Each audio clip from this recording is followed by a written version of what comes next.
Assalamualaikum warahmatullahi wabarakatuh. Baik, sebelum kita memulai pelajaran hari ini, sebaiknya kita berdoa terlebih dahulu. Ayo, ketua kelas dipimpin berdoa.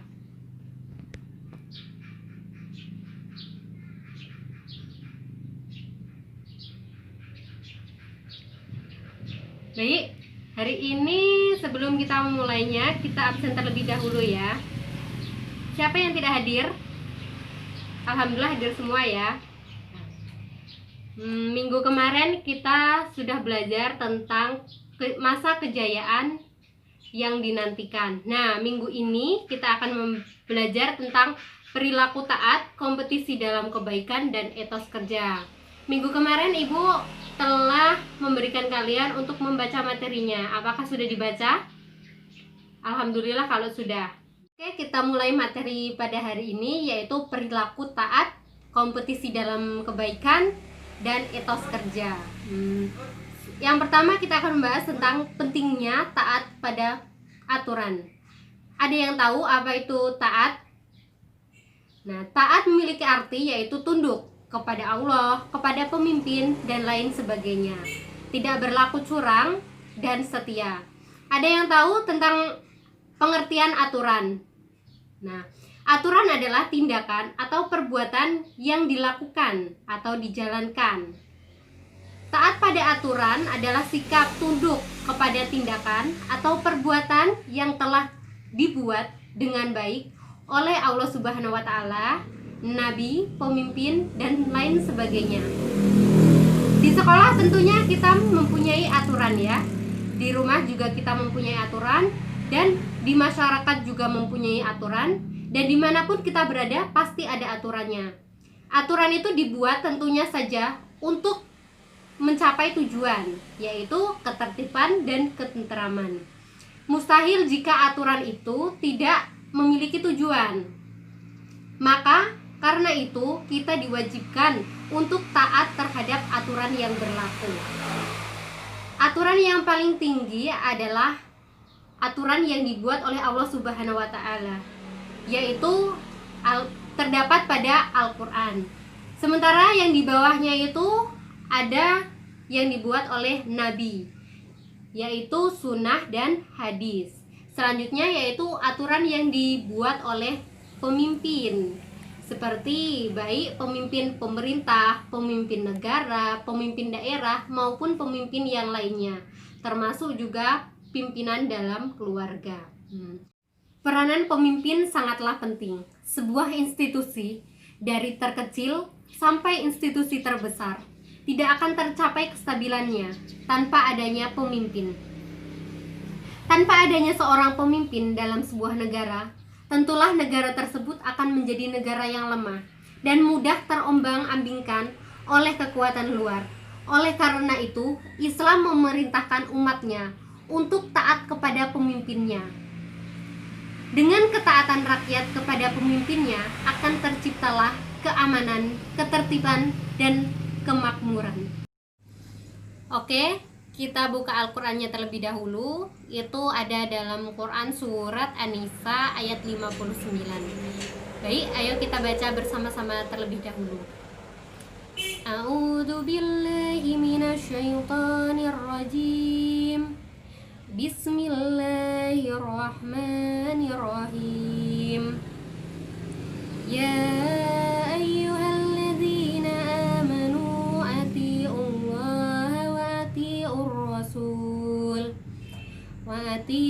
rasul wa ulil amri minkum fa in tanazatum fi shay'in faruddu ilallahi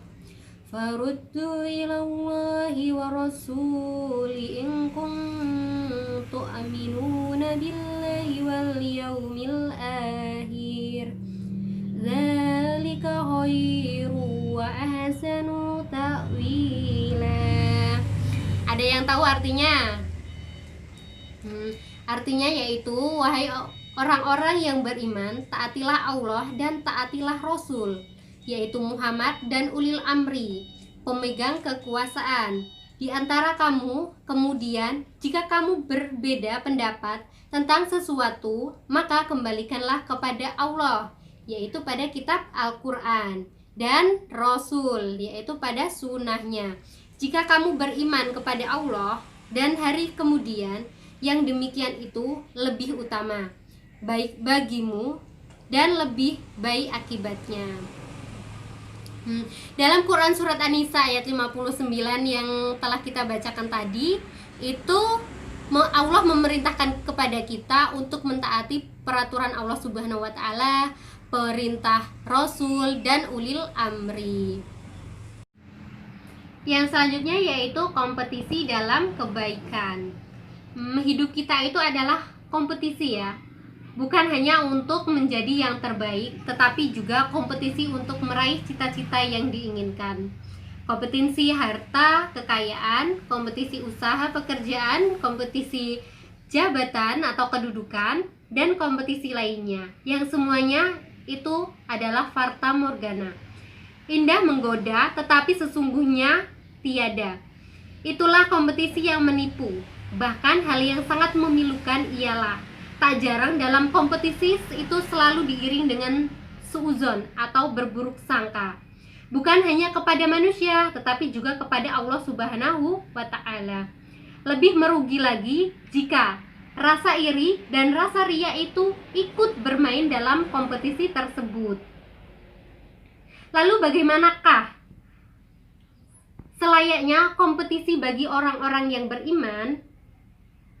Nah, Allah Subhanahu wa ta'ala telah memberikan pengarahan bahwa penekanan pada orang-orang yang beriman untuk berkompetisi dalam kebaikan, sebagai firman Allah yang terdapat dalam Quran surat Al-Maidah ayat 48. Ada yang ingin membacakan Quran surat Al-Maidah ayat 48 beserta artinya? Ya, silakan. Baik, terima kasih kepada yang membacakan Quran surat Al-Maidah ayat 48 beserta artinya. Pada Quran surat Al-Maidah ayat 48, Allah Subhanahu wa taala menjelaskan bahwa setiap kaum diberikan aturan dan atau syariat. Syariat setiap kaum itu berbeda-beda sesuai dengan waktu dan keadaan hidupnya.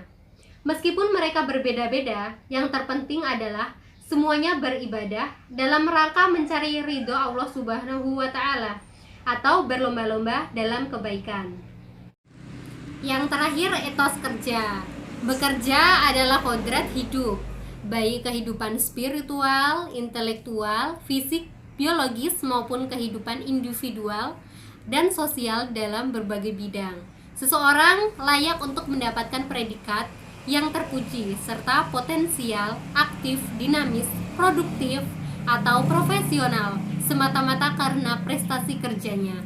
Karena itu, agar manusia benar-benar hidup dalam kehidupan ini, ia memerintahkan ruh, spirit. Untuk itu, Al-Quran diturunkan sebagai spirit hidup, sekaligus sebagai nur atau cahaya yang tak kunjung padam agar aktivitas hidup manusia tidak tersesat. Dalam Al-Quran maupun hadis, banyak ditemukan literatur yang memerintahkan seorang muslim untuk bekerja dalam rangka memenuhi dan melengkapi kebutuhan duniawi. Salah satu perintah Al-Quran kepada umatnya untuk bekerja itu terdapat dalam Quran surat At-Taubah ayat 105. Ada yang ingin membacakan Quran surat At-Taubah ayat 105 beserta artinya? Ya, silahkan. Terima kasih yang sudah membacakan Quran surat At-Taubah ayat 105. Quran surat At-Taubah ayat 105 ini menjelaskan bahwa Allah Subhanahu wa ta'ala memerintahkan kepada kita untuk semangat dalam melakukan amal soleh sebanyak-banyaknya. Allah Subhanahu wa ta'ala akan melihat dan menilai amal-amal tersebut.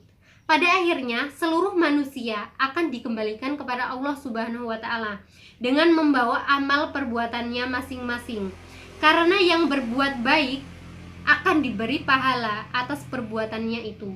Mereka yang berbuat jahat akan diberi siksaan atas perbuatan yang telah mereka lakukan selama hidup di dunia. Mungkin cukup ya untuk materi hari ini. Minggu depan Ibu harap membaca materi tentang Rasul-Rasul itu kekasih Allah Subhanahu wa Ta'ala.